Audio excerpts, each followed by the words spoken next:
Part of what the West did was that they partnered with the trade unions in Venezuela and engaged in economic strangulation. Because if the world system is dominated by the United States and Western interests, then they can engage in an economic strangulation of those that go against the systems of governance that they're interested in.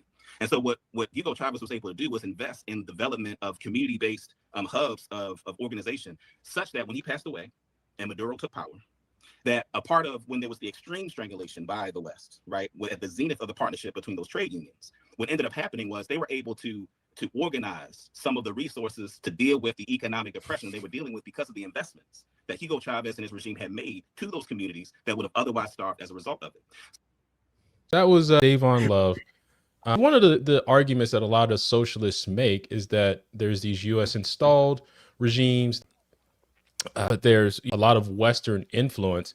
But let's see what Trump had to say in response. So my question, right, is does this bring legitimacy to the socialist point of view? President, does the U.S. running the country mean that U.S. troops will be on the ground? How will that work? Well, you know, they always say boots on the ground. Oh, so we're not afraid of boots on the ground if we have to have. We had boots on the ground last night at a very high level, actually. We're not afraid of it. We don't mind saying it.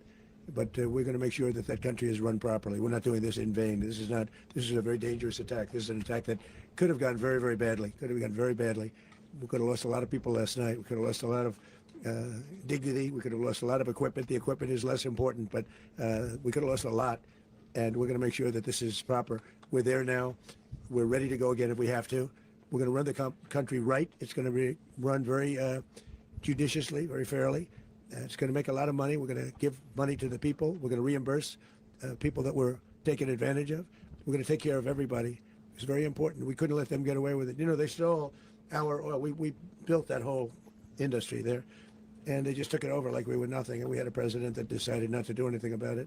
So we did something about it. We're late, but we did something about it. Yeah, please. Mr. President, can you explain the exact mechanism by which you're going to run the country? Are you going to designate a U.S. official to coordinate? Yes, it's all being done right now. We're designating people. We're talking to people. We're designating various people, and we're going to let you know who those people are. Mr. President, what's the group you mentioned that would run Venezuela? Well, it's largely going to be, for a period of time, the people that are standing right behind me. We're going to be running it. We're going to be bringing it back. Tyrone, I want to get your kind of an immediate take on that. If we're looking at it at face value, what Davon was saying is true, right? You know, there's U.S. installed puppet regimes.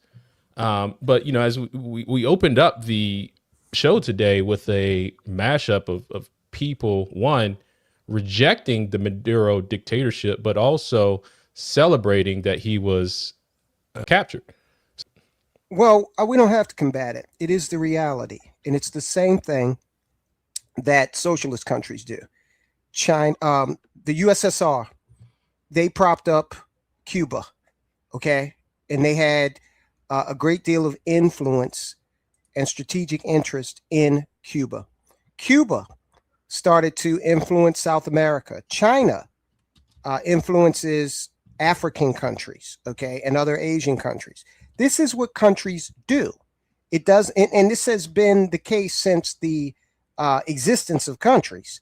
Countries will do things that are in their interest, and if that means wielding power in such a way as to influence a situation somewhere else in the world that will benefit them, then that's what they do, okay? And it's time for people to grow up and start to understand that this is how you get the abundance that you have in the United States of America.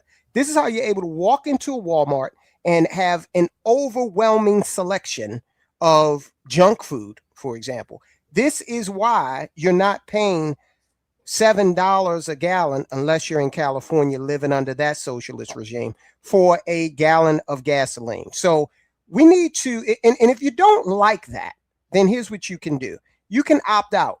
You can say, I'm not going to drive on these roads that were made by oil.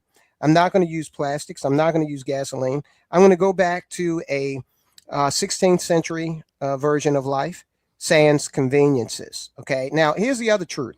Nicolas Maduro lost the election. That's not me saying that. That is the Assembly of Venezuela saying that, and the international community. He refused to leave. All right. That's a fact. This is the reason why Venezuelans are dancing in the streets while Democrats defend a dictator. No Kings, the No Kings group is now Yeah. defending a dictator. Yep. And this is the last thing I'll say on this. As far as the oil is concerned, Venezuela mismanaged the oil infrastructure after they socialized the private companies. They took the profits to fund social programs. They didn't reinvest any of the money into the infrastructure, okay, to continue to draw oil and distribute it and refine it. And the other thing, my notes here, price controls. All right. They instituted price controls. They took that country. Hugo Chavez, who was the predecessor to Maduro, took that country from the single richest country in South America to a country that before Chavez died and during the transition when Maduro was coming in, they hit 800% inflation.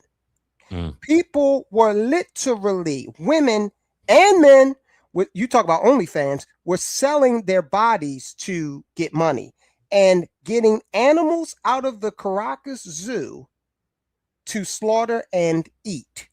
That's what socialism did. So when you get a Davon Love that comes on and wants to espouse the joys of socialism while living in a capitalist country, he hasn't left, okay?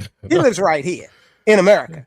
So when you get that type of disingenuous attitude, and then he wants to make all of these excuses about why, if socialism was so strong, why the hell does it keep failing against capitalism? Yeah. So, I mean, Trump is saying that he wants to go get the oil and the infrastructure. You know, we built it in Venezuela. Gimpy, what, how do you respond, man? Should we be doing this, or I know you're like nation build, or are you saying like we should stay out of this? You're muted. You're muted, bro. Paxa Americana. That's it. That's the answer. American peace. Same way the Romans did it. Take every inch. The Monroe Doctrine. This whole hemisphere is ours. Every country should be under our thumb.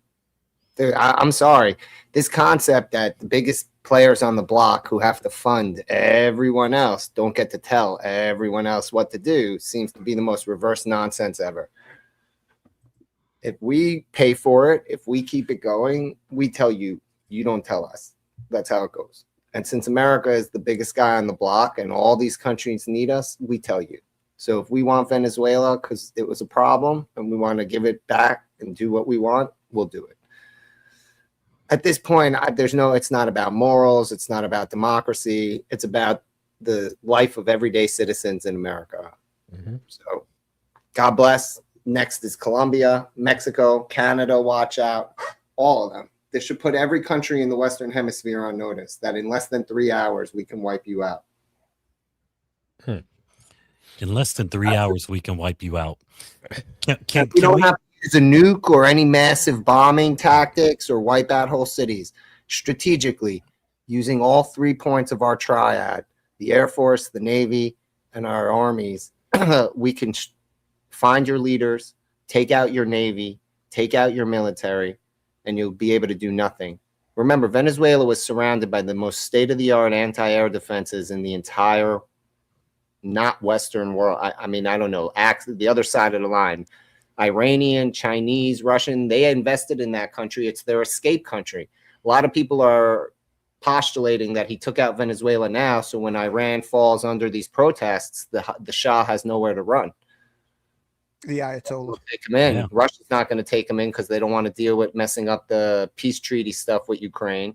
Venezuela, they can't hide. But back to my original point, that nation had the most, what they call the most state-of-the-art air defense systems the rest of the world has to offer. That isn't us. And we literally took like this, eradicated it. He said in a span of 3 hours.